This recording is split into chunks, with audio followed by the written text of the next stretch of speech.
தமிழகத்தின் அடுத்த முதல்வர் யார்? எகிரி அடித்த விஜயின் செல்வாக்கு, மிரண்டு போன அரசியல் கட்சிகள். இது லிஸ்ட்லயே இல்லையே. நாமெல்லாம் பார்க்கும்போது பெரிய அதிர்ச்சியையும் ஏற்படுத்தி இருக்கிறது இந்த தகவல். பாண்டிச்சேரி பொதுக்கூட்டத்தில் உலக வரலாற்றில் இல்லாத ஒரு சாதனையை விஜய் அவர்கள் படைத்திருக்கிறார்கள். அது என்ன? அதை பற்றித்தான் இந்த வீடியோவில் முழுமையாக பார்க்க போகிறோம். Welcome to இன்ஃபோவேல்ட்.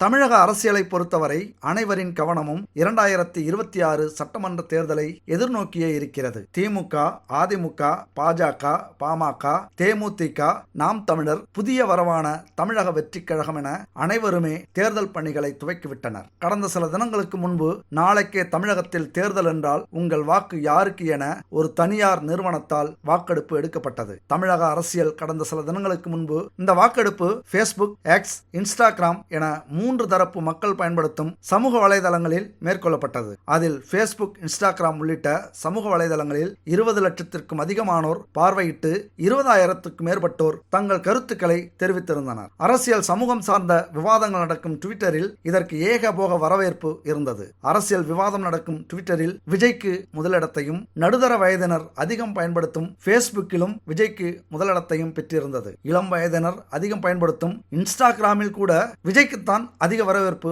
இருந்திருக்கிறது. அடுத்த முதல்வர் யார் என்ற கேள்விக்கும் மிகப்பெரிய அதிர்ச்சி தகவலாக தற்போது வெளியாகியுள்ளது. 2026 இவர்தான் முதல்வர் என நீங்கள் நினைக்கும் அரசியல் தலைவர் யார் என்ற வாக்கெடுப்பும் நடத்தப்பட்டது. இதில் X பக்கத்தில் நடத்தப்பட்ட வாக்கெடுப்பை சுமார் 82,000 பேர் பார்வையிட்டுள்ளனர். 29,947 பேர் வாக்களித்துள்ளனர். இந்த முடிவுகள் தான் சற்று ஆச்சரியம் அளிக்கிறது. கடந்த வாக்கெடுப்பில் திமுக தான் ஆட்சி அமைக்கும் என X தளத்தில் வரவேற்பு இருந்த நிலையில் முதல்வர் யார் என்ற வாக்கெடுப்பில் முதல்வர் ஸ்டாலின் பின்தங்கியிருக்கிறார். இது திமுக இடையே பேரதிர்ச்சியை ஏற்படுத்தியிருக்கிறது. காரணம் என்ன? தமிழக வெற்றி கழகத்தின் தலைவர் விஜய் முதலிடத்தை பிடித்திருக்கிறார். அதிமுக பொதுச் செயலாளர் எடப்பாடி பழனிசாமி 2வது இடத்தையும், திமுக தலைவர் ஸ்டாலின் 3வது இடத்தையும் பிடித்திருக்கின்றனர். நாம் தமிழர் கட்சியின் தலைமை ஒருங்கிணைப்பாளர் சீமான் 4வது இடத்தை பெற்றிருக்கிறார். இந்த வாக்கெடுப்பில் 29,000 பேர் பங்கெடுத்துள்ளனர். இதில் 40% பேர், அதாவது 11,000 பேர் அடுத்த முதல்வர் விஜய் என கருதுகின்றனர். அடுத்ததாக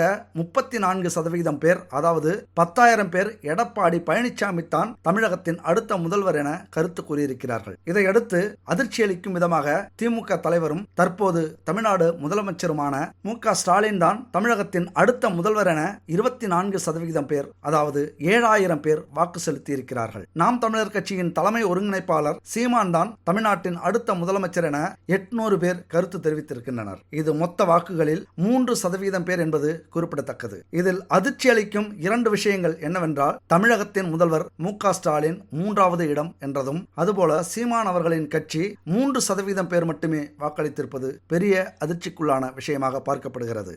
தமிழக அரசியல் போக்கு வழக்கமாக எக்ஸில் திமுகவுக்கு எப்போதுமே ஆதரவு அதிகமாகவே இருக்கும். ஆனால் ஆச்சரியப்படத்தக்க வகையில் இந்த வாக்கெடுப்பில் தமிழக வெற்றி கழகத்தின் தலைவர் விஜய்க்கு அதிக ஆதரவு இருப்பது தெரிய வந்திருக்கிறது. அதைவிட பெரிய ஆச்சரியம் என்னவென்றால், திமுக தலைவர் ஸ்டாலின் 3வது இடத்திலும், எடப்பாடி பழனிசாமி 2வது இடத்திலும் இருப்பதுதான். ஒருவேளை தவேக தலைவர் விஜய் இல்லை என்றால் அடுத்த ஆட்சி அதிமுகவாகத்தான் இருக்கும் என்பது எல்லாருடைய கருத்து கணிப்பாகவும் இருக்கிறது.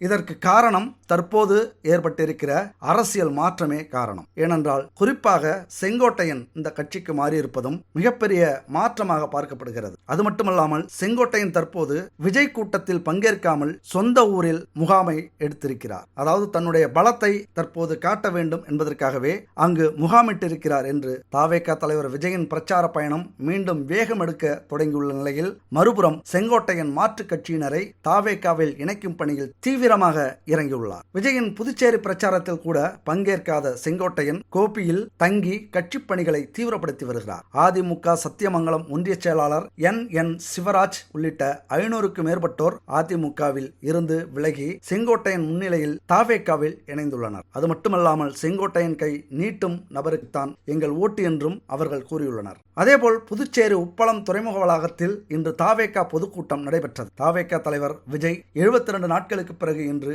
மீண்டும் பிரச்சார வாகனத்தில் ஏறி மக்கள் மத்தியில் பேசினார். இந்த பிரச்சாரத்தில் இதுவரைக்கும், அதாவது உலக வரலாற்றில் யாரும் பார்க்காத மிகப்பெரிய அதிசயத்தையும் ஆச்சரியத்தையும் வரலாறையும் படைத்திருக்கிறார் விஜய் அவர்கள். ஏனென்றால் கரூர் துயரச் சம்பவத்துக்கு பிறகு பொதுவெளியில் பிரச்சாரம் மேற்கொள்ளாமல் இருந்த விஜய் இன்று மீண்டும் மக்கள் மத்தியில் பேசியிருக்கிறார். விஜய் பங்கேற்ற இந்த கூட்டத்தில் செங்கோட்டையன் பங்கேற்கவில்லை. விஜய்க்கு முன்னதாக கட்சி நிர்வாகிகளான புசி ஆனந்த், ஆதவ் அர்ஜுனா ஆகியோரும் பேசினர். ஆனால் செங்கோட்டையன் இந்த கூட்டத்தில் சமீபத்தில் தாவேகாவில் இணைந்த செங்கோட்டையனுக்கு நிர்வாக குழு தலைமை ஒருங்கிணைப்பாளர், கொங்கு மண்டல அமைப்பு செயலாளர் பொறுப்புகள் வழங்கப்பட்டன. செங்கோட்டையன் தாவேகாவில் இணைந்த பிறகு நடந்த முக்கியமான பொதுக்கூட்டம் என்றாலும் இதில் செங்கோட்டையன் பங்கேற்கவில்லை. முன்னாள் அமைச்சர் செங்கோட்டையன் தற்போது தமது சொந்த ஊரில் உள்ளார். விரைவில் ஈரோடு மாவட்டத்தில் தாவேகா தலைவர் விஜய் பிரச்சாரம் மேற்கொள்ள உள்ளார். அதற்கான பணிகளில் தீவிரமாக ஈடுபட்டு வருகிறார். அதன் காரணமாகவே புதுச்சேரியில் நடந்த கூட்டத்திற்கு அவர் வரவில்லை என்று கூறப்படுகிறது. தற்போது பாண்டிச்சேரியில் நடைபெற்ற இந்த பொதுக்கூட்டம் தான் உலக வரலாற்றில் இடம் பிடித்திருக்கிறது. அதாவது இந்த நிகழ்ச்சிக்கு புதுச்சேரி மாநிலத்தைச் சேர்ந்த QR குறியீட்டுடன் கூடிய நுழைவுச்சீட்டு வைத்திருக்கும் 5000 பேருக்கு மட்டுமே அனுமதி அளிக்கப்பட்டுள்ளது. இதுவே உலக வரலாற்றில் முதல் முறை ஒரு பொதுக்கூட்டத்துக்கு நடந்த மிகப்பெரிய சம்பவமாகும். எந்த தலைவரும் சாதிக்காத விஷயத்தை விஜய் அவர்கள் சாதித்திருக்கிறார்கள். அது மட்டுமல்லாமல் புதுச்சேரி மக்களை தவிர தமிழகத்தைச் சேர்ந்த யாருக்கும் கண்டிப்பாக அனுமதி கிடையாது. ஒரு பொதுக்கூட்டத்தை மக்கள் யாரும் வர வேண்டாம், கூட்டம் அதிகம் சேரக்கூடாது என்று கூட்டிய ஒரே கூட்டம் இதுவாகத்தான் இருக்கும். கழக தோழர்களுக்கும் பொதுமக்களுக்கும் இதற்கு முழு ஒத்துழைப்பு தருமாறு அன்புடன் கேட்டுக்கொண்ட விஜய் அவர்களும் வரலாற்றில் முதலிடம் பிடித்துள்ளார். தன்னுடைய கூட்டத்திற்கு அதிகம் பேர் வராதீர்கள், குழந்தைகள் வராதீர்கள், பெண்கள் வராதீர்கள், இப்படியெல்லாம் சொன்ன தலைவர் இவராகத்தான் இருக்கும். அவர் வெளியிட்ட இந்த அறிக்கை மிகவும் கவனிக்கத்தக்க விஷயமாக இருக்கிறது. எந்த தலைவரும் இதுவரைக்கும் வெளியிடாத ஒரு தகவலாகும். அவர் வெளியிட்ட தகவல் இதுதான். நிகழ்ச்சியின் போது கழக தோழர்களுக்கும் பொதுமக்களுக்கும் பின்வரும் வழிகாட்டு நெறிமுறைகளை கட்டாயம் கடைபிடிக்க வேண்டும் என கழக தலைவர் விஜய் அவர்கள் ஒப்புதலோடு கேட்டுக்கொள்கிறோம் என்று ஒரு தகவல் வெளியாகியது. கர்ப்பிணி பெண்கள், கைக்குழந்தைகள், சகோதரிகள், முதியோர்கள், உடல்நலம் குன்றியவர்கள், பள்ளி சிறுவர்கள், சிறுமிகள், மாற்றுத்திறனாளிகள் ஆகியோர் நம் தலைவர் அவர்களின் மக்கள் சந்திப்பு நிகழ்ச்சியில் கலந்து கொள்வதற்கு அனுமதி இல்லை என்று யாருமே சொல்லாத ஒரு தகவலை, அல்லது வருகிறவர்களிடம் கேட்காத ஒரு தகவலாக இது இருக்கிறது. இவர்களெல்லாம் வீட்டில் இருந்தபடியே டிவி நிகழ்ச்சியில் பார்க்குமாறு கேட்டுக்கொண்டிருக்கிறார்கள்.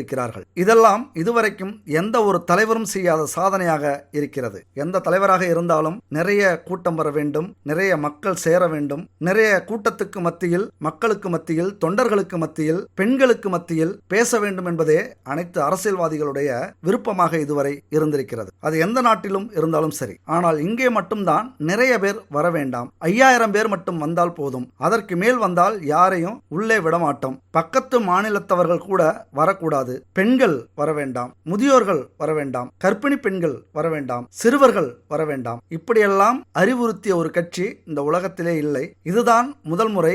இதுவே விஜய்க்கு பாதி வெற்றியை தேடித்தரும் என்பது அரசியல் நோக்கர்களுடைய கருத்தாக தற்போது பார்க்கப்படுகிறது.